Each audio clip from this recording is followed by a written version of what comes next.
అలాగే ఈ పిన్నెల సోదరులకు సంబంధించి ఇప్పుడు కొత్త కాదు, ఇప్పటికే ఎన్నో కేసులు నమోదన్నాయి. ఇప్పటివరకు మాట్లాడినట్టుగా అరెస్ట్ అయ్యారు, బయటకు వచ్చారు. మళ్ళీ కొన్ని అరాచకాలు జరిగిన తర్వాత అక్కడి నుంచి లేకుండా చాలా కాలం బయటికి వెళ్ళిపోయారు. ఆ తర్వాత మళ్ళీ వచ్చారు. ఇప్పుడు కూడా ఇవన్నీ జరుగుతున్నాయి. వీటన్నిటికి కారణం వారే అంటూ బాధిత కుటుంబం కూడా ఆరోపిస్తూ ఉంది. ఏంటి సార్ ఇవి? అంటే కొనసాగింపే ఉంటుంది కానీ ఎక్కడ ఫుల్ స్టాప్ లేదా అనేలా ఉంది కదా సార్. మీకు ప్యానెల్ సభ్యులు, ప్రేక్షకులు అందరూ కూడా నమస్కారం అండి. ముందుగా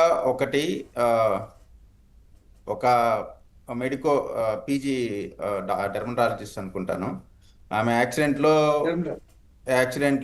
అంటే ఇప్పటి వరకు ఉన్న సమాచారం బాగా క్రిటికల్గా ఉంది. లాస్ట్ ప్రయత్నంగా అన్ని ప్రయత్నాలు చేస్తున్నారు. వారు భగవంతుడి ఆశీర్వాదంతో కోలుకోవాలని కోరుకుంటా ఉన్నానండి.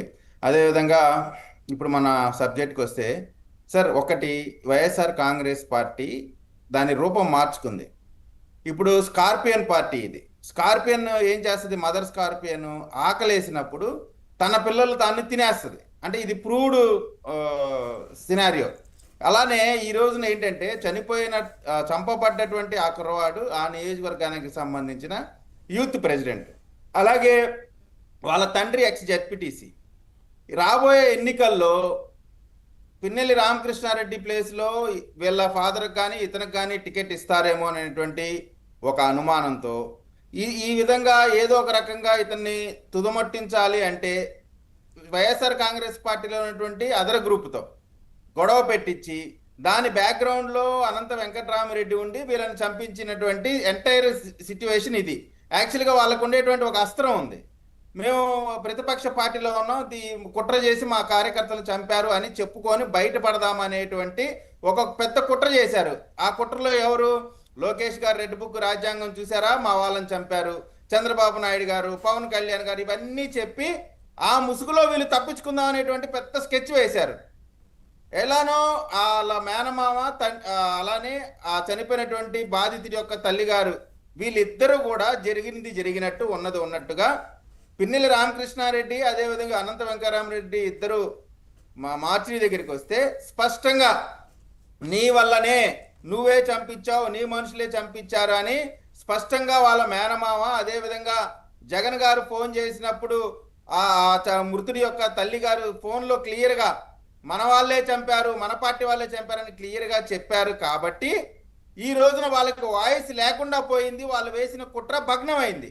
లేకుంటే ఈ మొత్తాన్ని కూడా అక్కడ ఉన్నటువంటి బ్రహ్మారెడ్డి గారికి అదేవిధంగా లోకేష్ గారికి ఇద్దరికి ముడిపెట్టి ఆంధ్రప్రదేశ్లో ఏదో చేయకూడని నేరాలన్నీ జరుగుతున్నాయి, మర్డర్లన్నీ జరుగుతున్నాయి, వైఎస్ఆర్ కాంగ్రెస్ పార్టీ వాళ్ళని చంపేస్తా ఉంది టీడీపీ అని చెప్పేటువంటి ప్రయత్నం చేశారు. వాళ్ళ యొక్క ప్రధానమైనటువంటి కుట్ర భగ్నమైంది.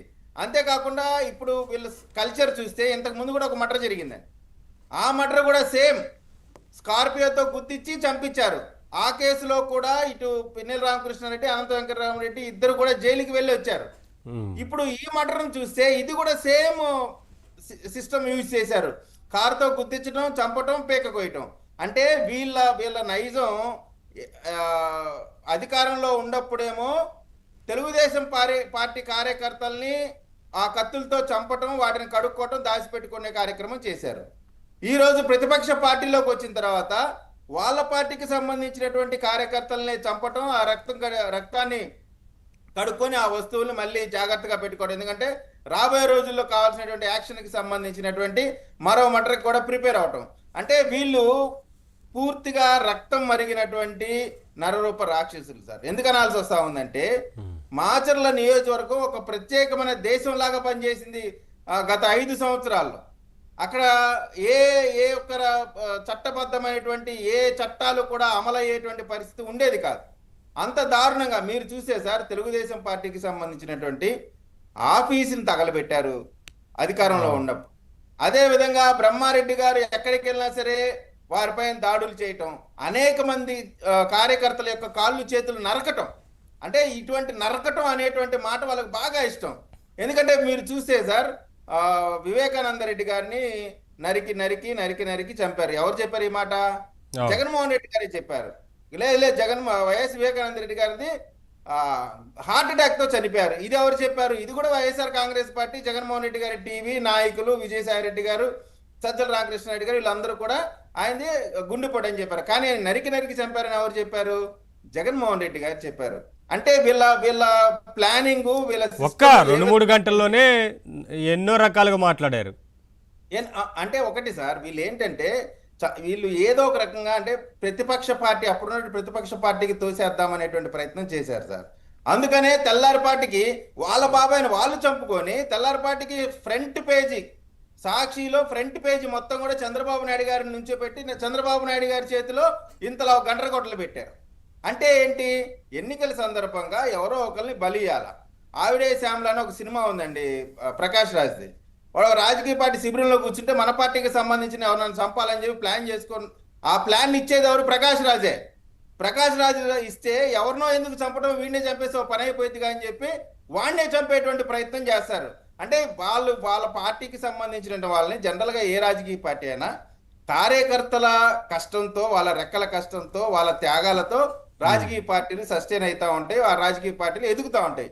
కానీ వైఎస్ఆర్ కాంగ్రెస్ పార్టీ నాయకత్వంలో ఉన్నటువంటి నాయకత్వం వైఎస్ఆర్ కాంగ్రెస్ పార్టీ నాయకుల యొక్క కార్యకర్తల్నే చంపి నరికి వాళ్ళపైన రాజకీయంగా ఎదుగుదామనేటువంటి ప్రయత్నం. ఇక్కడ వాళ్ళ వ్యూహం మొత్తానికి కూడా దెబ్బ కొట్టింది ఏంటంటే 2 స్టేట్మెంట్స్. ఒకటి చనిపోయినటువంటి చెన్నారెడ్డి గారి యొక్క మేనమావ, అదేవిధంగా వాళ్ళ మృతుడి యొక్క తల్లిగారు. వీళ్ళిద్దరు స్టేట్మెంట్లే కానీ లేకపోతే ఈ పార్టీకి సాక్షి టీవీలో, సాక్షి పేపర్లో, సాక్షికి సంబంధించిన 100 యూట్యూబ్ ఛానల్లో తెలుగుదేశం వాళ్ళు, లోకేష్ గారు, రెడ్ బుక్ రాజ్యాంగం వీళ్ళందరిని కూడా నరుకుతా ఉన్నారు. ఈ విధమైనటువంటి స్క్రిప్ట్ ని ఆల్రెడీ రెడీ చేసుకుంటే దేవుడు ఇంకా మీరు చెప్పినట్టుగా చాలా రకాలుగా కులాలు, మతాలు, లేదంటే ఇంకేదో చాలా కేసులు ఇవే కదా అన్ని తీసుకొచ్చి రాజకీయంగా వాడుకోవాలి, లబ్ధి పొందాలని ప్రయత్నం చేశారు. ఇప్పుడు ఇక్కడ అవకాశం లేకుండా పోయింది కాబట్టి మరి ఏం మాట్లాడతారో చూడాలి. ఇప్పుడు సార్ కృష్ణకాంత్ గారితో మాట్లాడారు. కృష్ణకాంత్ గారు, నేచర్ చాలా గొప్పది సార్. నేచర్ ఖచ్చితంగా ఇది కనిపెట్టి ఇది బయటపడింది సార్. ఇక నుంచి వైఎస్ఆర్ కాంగ్రెస్ పార్టీ కాదు, వైఎస్ఆర్ కాంగ్రెస్ పార్టీ పేరు తేలు పార్టీ, మదర్ స్కార్పియన్ పార్టీ అని పెట్టుకోవాల్సినటువంటి అవసరం ఉందండి.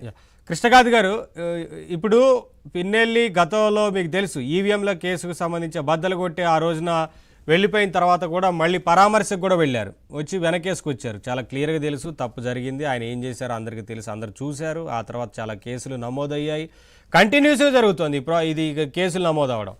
అయినా మరి ఇప్పుడు ఏం చెప్తారు? ఇప్పుడు వారి పార్టీ అధినేత ఎవరు వెనకేసుకొస్తారా,